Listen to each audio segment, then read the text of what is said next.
우리 아마 기독교인들이라면 이 팥죽 사건을 너무나도 잘 알고 있죠. 그래서 팥죽 한 그릇을 딱 눈앞에 보면 에서가 생각이 나는 그런 상황들이 아마 있을 것입니다. 오늘 본문 말씀은 야곱과 에서에 대해서 출생부터 하나님 말씀하고 계세요. 자, 아브라함의 아들부터 시작하는데 그게 누구예요? 이삭이에요. 그리고 이삭의 후예에 대해서 말씀하십니다. 이삭은 40세에 결혼했습니다. 그리고 그 40세에 결혼했는데 40세라는 나이가 지금도 이른 나이 아니지만 그때는 더 늦은 나이였어요. 근데 40세가 돼도 아이가 들어서지 않는 거예요. 그러니까 이 집안은 계속 아이 때문에 고통을 당하고 있어요. 그런데 이 고통 가운데서 하나님이 늘 역사를 자꾸 말씀하셨습니다. 이삭이 태어날 때도 그렇고 이삭이 이제 결혼해서 리브가를 통해서 아이를 얻고자 했을 때 아이가 잉태하지 않습니다. 그랬더니 그 사람이 하나님 앞에 구하기 시작했어요. 그랬는데 그 간구를 누가 들으셨어요? 하나님이 들으셨다. 이게 21절 말씀이에요. 네, 맞습니다. 우리가 하나님께 모두 다 기도했다라고 얘기해요. 7시간 기도했다, 3시간 기도했다, 1시간 기도했다, 철야 기도했다, 새벽 기도했다, 작정 기도했다. 많은 기도들을 합니다. 그런데 그 기도 가운데 듣는 기도가 있고 하나님 듣지 않는 기도가 있다라는 거죠. 여호와께서 들으셨더라라는 이 말씀은 듣지 않는 기도도 있다 이런 얘기인 거예요. 그러면 하나님 어떤 기도를 들으실까요? 이 얘기만 하더라도 우리가 3박 4일 얘기를 할 수 있는데 다른 거 다 떠나서 우리의 욕심이 벗어날 때 하나님이 그 기도를 들으십니다. 자, 하나님의 음성을 듣기 위해서 많이들 궁금해하시고 이야기를 하세요. 그 얘기 가운데 제가 잘 말씀드린 예시 중에 하나는 우리 참 신기하게 보면 내 개인의 기도 제목보다는 다른 사람의 기도를 할 때 오히려 하나님의 음성이 정확하게 들린다. 왜 그럴까요? 물어보세요. 왜 그럴까요? 내 개인의 기도 제목에는 내 사변이 많아요. 그리고 내 사역이 많고 그러다 보니까 내가 하나님의 음성을 들어도 이것이다 라고 확신하기보다는 이걸까지 이럴 수도 있고 저럴 수도 있고 아닌 것 같은데 내가 잘못 들은 것 같은데 왜? 내 마음에 안 들거든. 그러기 때문에 하나님의 음성이 이렇게 저렇게 조리가 되어 버리니까 하나님의 음성을 잘 분별하지 못하는 경우들이 간혹 있어요. 그리고 하나님의 음성을 들리거나 뭔가를 보인다 하더라도 그걸 내 자유대로 판단을 해요. 내가 갖고 싶은 대로, 받고 싶은 대로. 그렇게 되어지는 경우들이 있죠. 그래서 하나님의 음성을 제대로 못 듣는데 오늘 이 리브가와 이삭이 기도한 이 기도를 하나님이 들으셨다라고 얘기했고 그 다음 답이 그 안에 리브가가 잉태하였더니 하나님이 들으신 것에 바로 응답이 음성으로 들렸다고요? 아니면 뭘로 들렸대요? 뭐 환상으로 보였다고 하십니까? 아닙니다. 우리는 기도의 응답은 내가 어떻게 틀을 짜놓고 이렇게 해서 응답 받으려고들 많이 하세요. 그렇지 않고 오늘 기도의 응답은 하나님이 들으셨으므로 잉태했다 이렇게 나오고 있습니다. 하나님의 기도의 응답의 방법에는 여러 가지가 있다는 걸 알 수 있죠. 그렇게 리브가가 잉태했습니다. 그런데 문제가 생겼어요. 아이들이 6개월이 지나면서부터 태동이라고 합니다. 그러니까 뱃속에서 아이들이 움직이기 시작하는 것을 엄마가 느낄 수 있어요. 그런데 아이들이 얼마나 그렇게 뱃속에서 활발했으면 이게 고민이 됐어요. 리브가요. 어쩔까?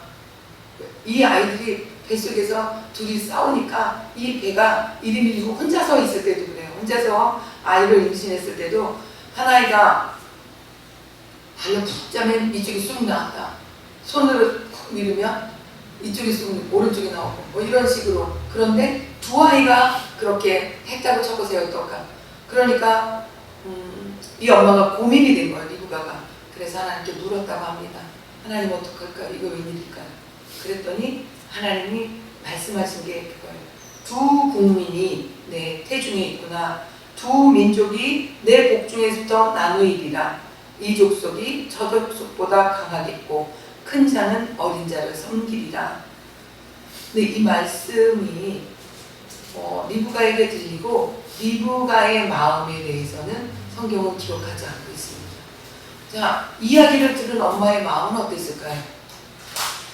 자, 지금 같으면 쌍둥이가 흔하지만 그 당시는 쌍둥이가 흔하지 않았던 때예요. 자, 요즘은 아이를 인공수정을 해서 아이를 임신하도록 그렇게 하다 보니까 여러 아이가 태중에 임신하는 경우들이 있어요. 그런데 그 아이 중에서 살아남는 아이가 얼마가 되느냐에 따라서 쌍둥이가 될 수도 있고 5등이가 될 수도 있고 그렇죠. 그런데 이것이 확률적으로 인공 수정을 할 경우에는 많다라고 합니다. 자, 그런데 우리가 인공 수정 잠깐 살펴보면 이 인공 수정이 처음 시작할 때 많은 사람들이 우려의 목소리들이 있었어요. 왜? 이거는 하나님의 영역인데 우리 인간이 이것을, 그리고 성경 곳곳을 봐도 임신하지 못했을 때는 하나님 앞에 기도할 때인데, 그래서 그 기도함으로 인해서 이렇게 이삭 같은 자가 나오고 사무엘이 나오고, 그런데 그렇게 태어난 사람들은 어때요? 다 하나님의 큰 뜻을 이루어갔어요. 그뿐입니까? 요셉 어땠어요? 온 가족이 죽게 생겼을 때 요셉 한 사람으로 그 가족이 애굽으로 피신하면서 살아나지 않습니까? 그런데 그 요셉 어땠습니까? 요셉 역시 마찬가지로 라헬이 야곱에게 나로 애를 낳게 하라, 그렇게 때를 쓰면서 얻은 아들이 요셉이었어요. 그 자기 언니는 아들을 줄줄이 낳을 그럴 동안 자기에게는 아들이 하나도 없었어요. 아들커녕 딸도 없었어요. 그런 상황이었던 그 라헬에게 하나님이 찾아오셨고, 그를 통해서 요셉이 태어났고, 그 요셉을 통해서 온 민족을 이루는 그 역사를 이뤄냈어요. 그러니까 하나님 무슨 얘기예요? 하나님은 모든 일을 혼자서 하지 아니하시고 우리의 기도와 기도를 통해서, 기도로 함께 우리와 함께 일하신다는 것을 우리는 성경 곳곳을 볼 수 있습니다. 그런데 우리 인간은 그게 싫은 거지. 그래서 인간의 방법으로 모든 걸 할 수 있는 것으로 동원해 나가기 시작합니다. 결국 어떻게? 인공수정이라는 것을 얘기를 들어보면 엄청나게 고통스럽더라고요. 그 고통스러운 모든 것들을 견뎌내면서 하는데, 예수 믿지 않는 사람은 예수 믿지 않아서 그렇다고요. 모르니까. 그러네. 하나님을 아는 사람은 어떻게? 하나님께 무릎 꿇을 줄 알아야 되지 않습니까? 인간의 방법을 쫓아가야 되겠습니다. 그러나 지금 시대는 인간의 방법을 쫓아갑니다. 그런데 더 경악할 일이 생겼습니다. 뭐가? 로봇가 아이를 출산하는 겁니다. 여자들이 아이를 출산하는 그 고통이 무서워서 이 여자들이 애 낳는 게 싫어서 결혼을 안 한다고 하는 세대가 이 세대인데, 그런데 출산의 기쁨이 얼마나 크면 그 아이를 낳고 그 고통을 잊어버린다고 성경이 이야기했어요. 그러나 우리 이 지금 세상사는 인간이 그 출산의 고통에만 집중이 되어 있어요. 출산의 고통을 겪고 아이를 아는 그 엄마가 그 아이를 키워가면서 그 아이로 인한 행복으로 인해서 그 모든 출산의 고통을 잊어버립니다. 그리고 또 아이를 출산하고, 그래서 아이가 셋, 넷 그렇게 나오면서 키우는 것 아닙니까? 그러나 이 세상은 어떤 것에 초점이 맞춰져 있어요? 나 개인의 초점이 맞춰져. 내가 괴로워. 그리고 아이는 나만 귀찮은 존재야. 이것들이 이게 부각이 되게 해서, 그래서 사람들이 출산이라는 거를 멀리하고 거부하고, 그 중에 제일 큰 게 뭐냐면, 출산하고 나면 여자는 몸매가 망가지고 더 이상 삶의 의욕도 없어진다, 이런 이야기들. 결국 어떤 상황까지 벌어졌냐? 지금 중국에서 모든 그런 저기 다 끝났다고 하죠. 아이가 수정이 되어지면 그 아이가 그 자궁에서, 로봇의 자궁에서 자라는데, 이 자궁이 아주 견고하게 지어져서 정말 아이가 자라는 그 크기만큼 자궁의 크기가 자라게 그렇게 설계되었다고 합니다. 아직 그 로봇을 통해서 아이가 태어났다라고 얘기는 안 하는데 지금 그게 끝났어요. 자, 그러면 여러분 우리가 태교가 중요하다고 얘기하죠. 태교는 어떻게 하면 될까요? 그것도 나름대로 자기네 방법을 쓰겠죠. 그러면 제가 궁금한 건, 그럼 그 안에 그 하나님의 영혼은 어떻게 되는 걸까? 하나님의 그 불어넣은 생명은 어떻게 되고, 여러 가지 생각할 수 있는 방법들이 많아요. 어쨌거나 이 상황은 우리가 좀 더 기도하면서 하나님의 지혜를 구해야 되는 부분이고, 오늘 하나님께서 리브가에게 하신 말씀이 뭐였냐면, 두 국민이 내 태중에 있다, 쌍둥이다 얘기죠. 자, 근데 더 중요한 거는 복중에서부터 네 뱃속에부터 이 두 아이가 나뉜다는 거예요. 그래서 싸운다는 거예요. 그리고 더 정말 더 걱정이 되는 건 뭐냐면, 큰 자가 어린 자를 섬기겠다라고 얘기해요. 이거는 이 시대에서는 있을 수 없는 일이에요. 성경은 장자를 굉장히 구별하시거든요. 장자를. 그래서 우리나라에도 장자를 구별하는 사상이 제가 클 때만 해도 굉장히 강했어요. 지금은 장자가 무슨 의미지? 라고 생각하는 젊은 세대가 있을 거예요. 그래서 유산을 주더라도 장자에게는 더 다른 몫을 줬었어요. 딸도 그만큼 차별을 했고, 지금은 자식들에게 똑같이 나가지만 어쨌거나 이렇게 하나님께서 말씀하셨는데 이 말씀에 대해서 아무런 이야기가 없습니다. 그리고 두 아이가 태어납니다. 그리고 두 아이가 장성을 했습니다. 그리고 야곱과 에서에 대해서 나오는데, 이 야곱과 에서에 대해서 나오기 이전에 이 성경이 주목할 수 있는 단어 하나 주세요. 태어났을 때, 그들을 낳을 때 이삭이 몇 세라고 얘기하죠? 60세이었더라 라고 얘기해요. 그러니까 여러분 60세면 어떤 나이예요? 지금 시대 할아버지 나이죠. 할아버지 나이면 아이에 대해서 어떤 감정일까요? 그냥 이뻐요. 그냥 모든 게 이뻐요. 잘못해도 이쁘고 잘해도 이쁘고 다 이뻐요. 그런 상황에서 내 첫 아이를 안았어. 그러면 어떨까요? 그냥 모든 것이 다 그냥 허용되는 거죠. 그리고 그런 얘기들을 해요. 첫 아이를 낳는데 요만해가지고 이 아이를 정말 어떻게 안아야 될지를 몰라가지고 안는 것도 못했다, 이런 표현들을 하세요. 그런데 그 아이가 자라는 모습을 본 이삭이 얼마나 기쁨이 있었겠어요. 이런 아이 가운데 에서가 특별하게 좋아하는 아이가 있었습니다. 사냥을 좋아했던 에서였습니다. 그리고 야곱은 아마도 사냥을 좋아하지 않아서 날마다 집어 있었기 때문에 엄마의 옆에서 음식하는 거 배우고 집안 살림하는 거 배우고, 그래서 엄마랑 더 친했겠죠. 이런 상황이 되다 보니까 본의 아니게 어떤 상황이 됐을까요? 이삭은 누굴 더 좋아했을까요? 이삭은 누굴 더 좋아했을까요? 에서. 그러면 리브가는 누굴 더 좋아했을까요? 이렇게 상황이 되어지다 보니까 부모에게 편애라는 것이 생기죠. 그러다 보니까 한 지붕에 살지만 두 가족이 되어져 버리는 묘한 꼴이 되어버린 거예요. 자, 이렇게 되어진 어느 날 결정적인 사건이 하나 생깁니다. 에서가 사냥을 그날도 열심히 하고 집에 왔더니 얼마나 웃기죠. 거기다가도 헛똑헛똑하고 들어왔는데 배가 너무 고파서 들어왔는데 구수한 냄새가 나는 거예요. 보니까 누가 야곱이 팥죽을 쓰고 있는 거예요. 그러니까 야곱에게 가서 나 팥죽 한 그릇만 줘라. 두 사람 사이가 정말 애틋한 사이였더라면, 다윗과 요나단 같은 사이였더라면 형 얼른 와, 이거 한 그릇 먹어, 그랬을 텐데 이들은 이미 갈라진 사이였기 때문에 여기서 계산이 들어가는 거예요.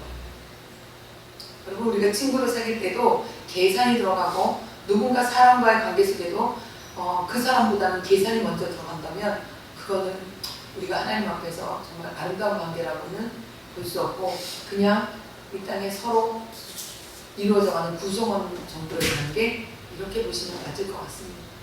자, 이렇게 야곱이 떡과 팥죽을 에서에게 파는 일이 벌어집니다.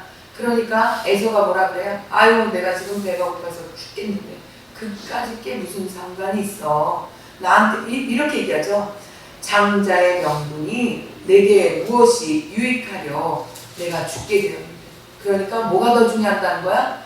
장자의 명분보다는 지금 당장 나가 중요하다는 거야.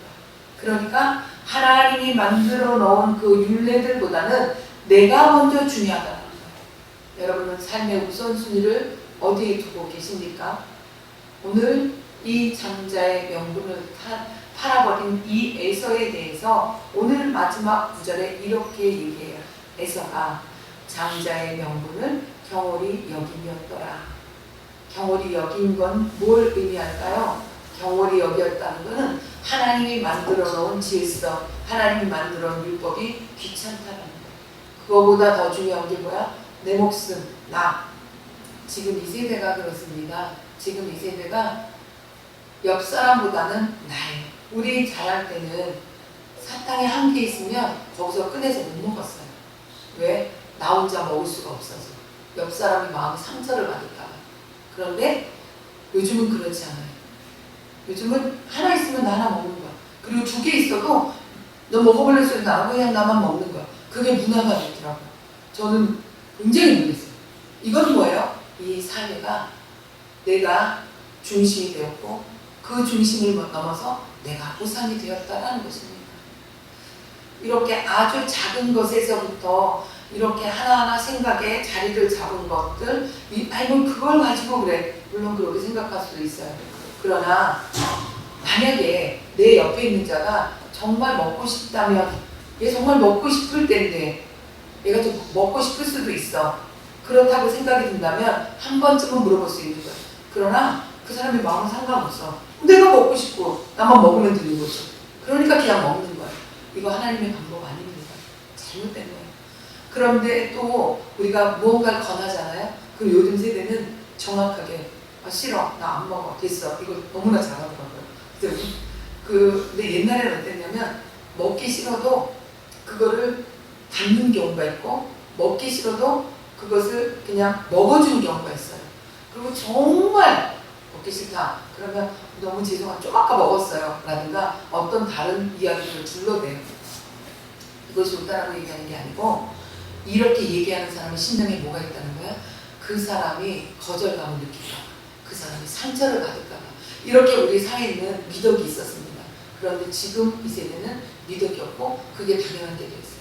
그리고 이것이 뭐야? 개인주의다라고 얘기를 해요. 여러분 이 단어 하나하나가 어떠한 것들을 결론 지어지고 어떤 경우들을 답을 내기를 좋아하는 이 세대는 상대방의 마음은 별 관심이 없어요. 자기만 충실하고 자기에게만 충실하고 내가 만족하면 되는 게 세상이에요. 이거 하나님의 방법 아닙니다. 하나님의 방법은 누군가에게 상처 주지 않는 것. 이거 하나님의 방법이에요. 그럼 하나님 나는요? 이런 질문을 하실 수 있을 거예요. 하나님은 그 모든 상황 가운데 나라는 존재도 아세요. 내가 내게 있는 것을 그렇게 내어줄 때 하나님은 나에게 또 공급을 하세요. 내게 비워진 공간이 있도록 두지 않으십니다. 하나 예를 들어보면 이 교회를 개척할 때 하나님께서 어떤 집사님을 놓고 기도할 때 이렇게 얘기를 하셨어요. 그 집사는 딸아이 하나 데리고 혼자 사는데 재정적으로 많이 어려웠어요. 근데 누군가가 자기에게 도움을 주면 그 도움받은 거 그대로 받았다가 자기 돌아오면서 다른 사람한테 주는 사람이다. 그렇게 설명을 하셨어요. 그때 제가 교회 기술을 놓고 맞냐 틀리냐 놓고 기도할 때여서 제가 그래서 그 기도를 하다가 눈을 뜨고 저도 제 문제가 급하다 보니까 그러면 그 돈 가지고 우리 교회 개척하라면 헌금하라고 하지. 혼자 죽어버렸어요. 기도가 아니고. 그랬는데 하나님이 집에 들어왔을 때 그 집사를 통해서 전화 받게 하시고 어디 개척교회를 갔는데 너무나도 열악해서 거기를 내가 지금은 돈이 없고 집에 가서 내가 헌금을 해야지 하고 돌아왔는데 기도하는 가운데 하나님이 뭐 멀리 멀고 있냐 가까이 있는 윤전도자에게 주라 그랬다 그러면서 헌금을 하시더라고요. 그런데 그분 삶 가운데 정말 마름이 없도록 하나님이 채워주세요. 그럼 그분만 그럴까요? 하나님의 이름으로 나아가는 모든 자들이 그 축복이 있습니다. 그래서 내가 누군가의 마음을 알아줄 때 나의 마음을 누군가가 알아주는 것들을 경험하게 되실 거예요. 때로 이래 그 자기 마음에 집중이 된 사람들이 가끔 투정하는 것들이 뭐냐면 다 내 마음을 몰라준다.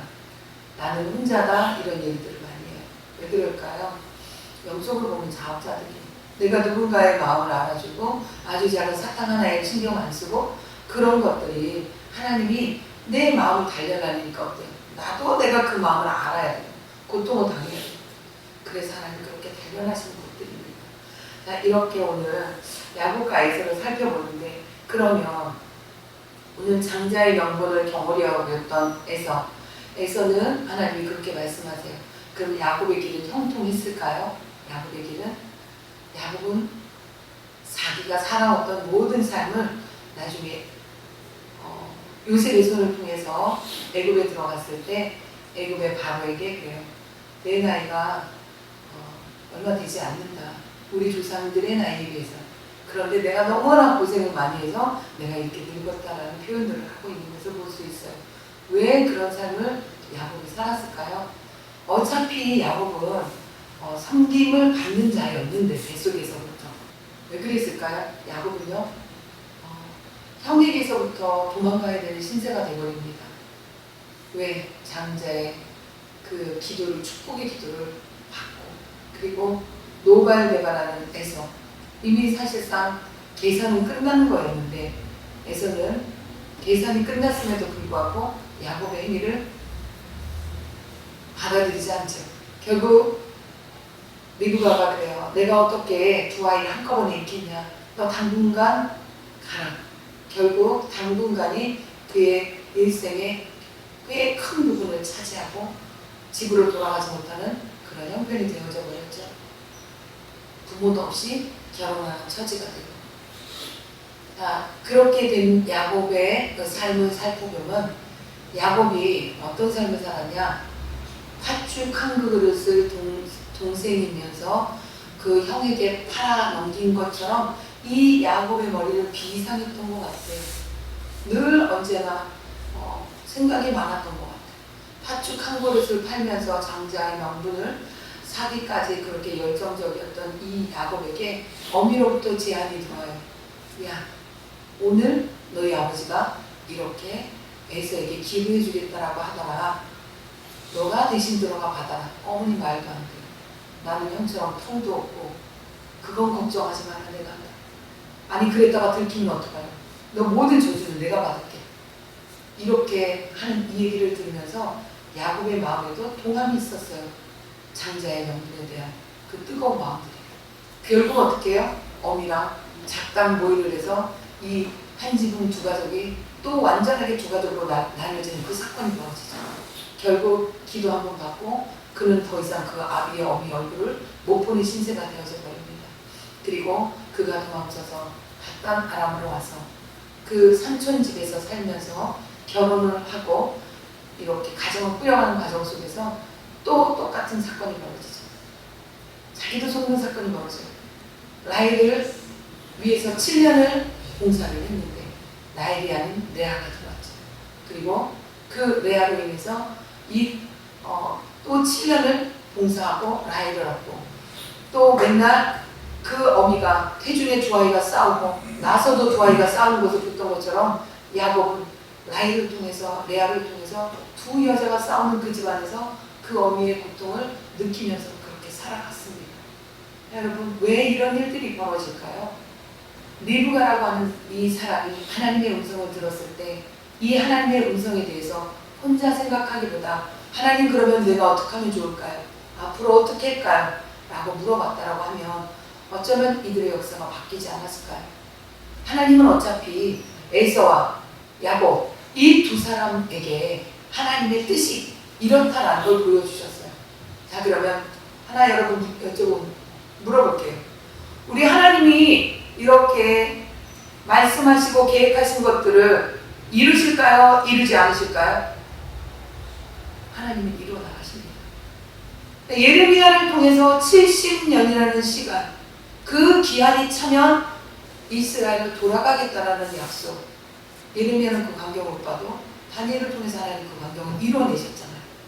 전혀 되지 않을 것 같은 그 일들이 고레스 왕 때 이루어져 나가지 않습니까? 그렇다고 한다면 오늘 큰 자는 어린 자를 섬기리라 이 말씀 이것을 이삭과 나눴는지 남편에게 얘기를 했는지 나누지 않았는지 표현이 되어 있지 않습니다. 어쩌면 이게 뭐지? 그리고 리브가가 혼자 그냥 마음으로만 품고 있었는지도 모르겠어요. 만약에 이 이야기를 남편과 같이 얘기하고 가정을 이끌어 나가는데 우리 하나님께 이것에 대해서 더 물어보자 라고 기도하고 가정 안에서 같이 의논하면서 나갔더라면 야곱과 에서가 갈라지고 이런 일이 없었을 거예요. 물론 이 모든 역사적인 사건 가운데 하나님은 리브가가 그렇게 함으로 인해서 두 사람이 연단을 받고 갈라지고 한 민족이 되지 못하게 하는 게 그게 하나님의 뜻이었을 수도 있었어요.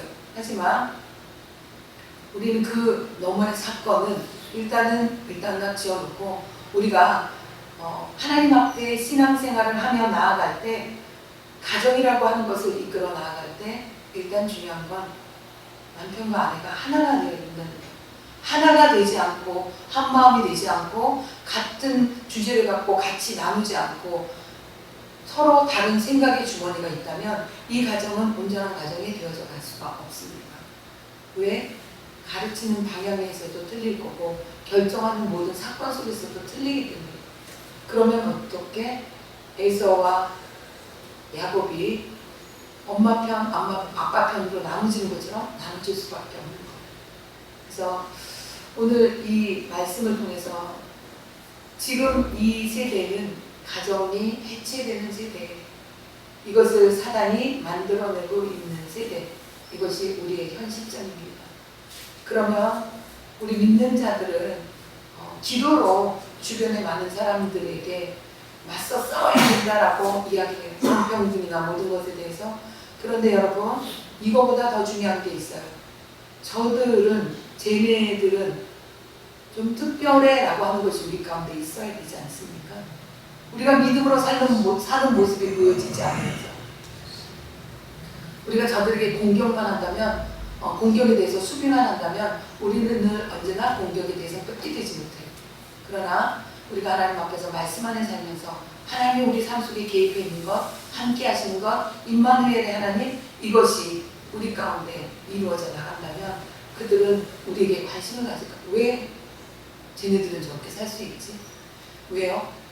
그네들 안에도 가정 안에서 화목하기 원하는 마음은 누구에게나 있거든요. 창세기 28장 22절 우리 한번 찾아보겠습니다. 28장 22절 다 찾으셨으면 한 목소리를 시작. 내가 기둥으로 세운 이 돌이 하나님의 전이 될 것이요 하나님께서 내게 주신 모든 곳에서 10분의 1을 내가 반드시 하나님께 드리겠나이다. 이게 야곱의 기도예요. 하나님께 드리는 약속이에요. 어떤 사건이 있고 하늘에서 사닥다리가 있고 오르락 내리락 오르락 내리락 하는 이것을 보면서 이 야곱이 하나님께 기도했던 내용이에요. 내가 이렇게 지금 내려가는데 하나님, 내가 다시 돌아오게 되면 그러면 당신은 나의 하나님의 전이 될 것이, 여기가 이 기둥으로 세운 이 돌이 하나님의 전이 될 것이고 하나님께서 내게 주신 모든 것에서 10분의 1을 드리겠나이다. 이게 야곱의 고백이었습니다. 그런데 원하는 만큼 그렇게 빠른 시간 안에 그가 돌아오지 못합니다. 우리 31장 38절 한번 찾아볼까요? 시작. 내가 이 20년의 외삼촌과 함께하였거니와 외삼촌의 암양들이나 암염소들이나 떼하지 아니하였고 또 외삼촌의 양떼의 수양을 내가 먹지 아니하였으며 몇 년이 되었다고 얘기하고 있어요? 20년이 지났다고 얘기하고 있습니다. 자, 20년이 지나는 그 시간을 지날 동안 야곱이 평탄했을까요? 평안했을까요? 아니요. 그의 삶 가운데는 어려움이 많이 있었습니다. 아니, 두 아내를 통해서 또한 두 아내뿐 아니라 그 아내 통해서 얻어진 그 아이들을 통해서 늘 다툼이 있었고 소란이 있었습니다. 그런 시간들을 지내는 가정 가운데 요셉을 낳고 난 다음에 이제 야곱이 결심을 해요. 내가 이대로는 안 되겠구나. 돌아가야 되겠구나. 그리고 일어서기 시작합니다. 그래서 돌아가는 그 시점이 20년이 되었다고 얘기해요. 자, 야곱이 원했던 것은 무엇이었죠? 평안이었습니다. 28장 22절 아까 우리 읽었던 것처럼 평안하게 돌아가기를 원했어요. 마태복음 1장 23절 보겠습니다. 찾으셨으면 시작. 하나가 잉태하여 아들을 낳았고 그 이름은 임마누엘이라 하셨으니 이를 번역한즉 하나님이 우리와 함께 계시다. 네, 임마누엘의 하나님을 야곱은 원했던 거예요. 임마누엘의 뜻이 뭐라고 하십니까? 하나님이 우리와 함께 계시다. 그렇습니다, 여러분. 오늘 이 말씀을 통해서 여러분 머릿속에 잡으셔야 되는 말씀은 임마누엘. 야곱은 모든 삶을 지나면서 그 장자의 명분을 얻으려고 팥죽을 팔고 안수를 받고 축복기도를 받고 그가 다른박질 쳐서 내려가는 그 길 가운데서 그가 했던 기도가 뭐예요? 내가 평안하기를 원합니다. 그 평안은 뭐예요? 하나님이 우리와 함께 계실 때 평안합니다. 그럼 하나님 우리 언제 함께 계실까요? 내가 하나님을 인정할 때. 여러분 어떤 모임이 있다고 쳐보세요. 그런데 그 모임에 내가 갔더니 쟤 왜 왔어? 이런 표정들이야. 그럼 나는 그 모임에 들어갈 수 있을까요? 안 들어가죠. 못 들어가죠. 마찬가지예요. 내가 성령 하나님을 늘 모셔드리기로 초점이 맞춰 있다면 그분은 나에게 기꺼이 함께 하십니다. 그러나 내가 내 나름대로 내가 중요해야, 내가 최고야, 내가 하고 싶은 대로 살 거야 라고 하는 그런 생각들을 갖고 있다면 성령 하나님은 우리의 삶 가운데 개입하지 않으세요. 초청받지 않았기 때문에. 여러분은 누구를 초청하고 있습니까? 성령이 있지 않은 곳엔 누가 있어요? 내가 나를 존중히 여기는, 나를 숭배하는, 나를 숭배하게 만드는 악령이 있는 거지. 여러분은 늘 임마누엘의 하나님, 그 하나님 모셔드리고 살아가는 모두가 다 되시기를 예수 그리스도는 축복합니다. 오늘 야곱은 열심으로 살았습니다. 오늘 이 세대가 그렇습니다. 열심으로 살아요. 그러나 하나님 없이 열심히 했어요. 결국은 어떻게 해요? 하나님 없는 삶이 안 되는구나. 그리고 내려가다가 그 사닥다리를 통해서 내가 하나님 앞에 기도해야 되는구나 깨달았어요. 그러면서 기도했어요. 내가 평안히 돌아가면. 그런데 그는 그 기도를 잊어버립니다. 내려갔을 때도 역시 내가 어떻게 해야 될까? 나이 먹어가고 결혼해야 되겠구나. 애를 낳아야 되겠구나. 일반적인 인간의 삶을 그가 머릿속에 두죠. 그래서 결혼하기 위해서 뭘 해요? 7년을 봉사하는 거예요. 7년을 하나님께 헌신 봉사했다면 하나님이 순적하게 모든 일을 이루어 나가셨을 텐데. 이것이에요. 하나님은 하나님의 역사를 반드시 이루어냅니다. 그러나 우리가 하나님 앞에 기도할 때는 그 하나님의 일을 순적하게 이루어가지만 내가 하나님 앞에 기도하지 않고 내 인간의 잣대와 인간의 경험과 내 어떤 욕구 이것들을 채워나가기 원하면서 나간다면 하나님은 이것들을 빼셔야 되기 때문에 어떻게 연단할 수밖에 없는 거예요. 그래서 우리는 연단이 불쌍한 게 아니고 감사한 거예요. 하나님이 나를 연단하고 계신다. 하나님의 큰 역사가 이루어 나가겠구나. 하나님은 큰 일을 하겠구나. 감사하시기 바랍니다. 기도하겠습니다. 좋으신 아버지 하나님, 오늘 이 아침에 우리가 하나님께 나와 예배하며 또 임마누엘의 하나님, 그 하나님을 만날 수 있도록 하나님께 기도할 수 있도록 이렇게 축복해 주셔서 감사합니다. 하나님, 임마누엘의 하나님을 만날 수 있는 것은 내가 깨어지고 내 생각과 내 결정이 예수 그리스도의 십자가에 못 박혀질 때 가능하다는 것을 우리가 같이 나눴습니다. 이삭과 리브가가 자기 안에 있는 감정을 그대로 표출해서 에서를 사랑했고 이삭을 사랑했고 야곱을 사랑했던 그 나뉘어진 그 사람들, 그것들로 인해서 가족이 갈려지고 결국 둘밖에 없는 형제도 연합하지 못하고 갈라지는 그런 형태를 우리 같이 나눴습니다. 어차피 어린 자가 큰 자에게 섬김을 받을 것인데 이것을 미리 나누고 하나님의 음성을 나눴더라면 여러 가지 방법 가운데 좋은 방법으로 이렇게 나뉘어져 갈 수도 있었을 텐데 하나님의 뜻을 우리가 알 수 없지만 오늘 이 말씀을 통해서 우리가 우리 마음 가운데 새기고자 하는 것은 임마누엘의 하나님, 그 하나님 모셔드리고 나아가길 원합니다. 우리의 삶 가운데 늘 동행하여 주시고 함께 하시는 것을 우리가 체험하며 갈 수 있게 도와주옵소서. 예수 그리스도로 감사하며 간절히 기도하옵나이다. 박사원 선생님 한 분을 기도하시겠습니다.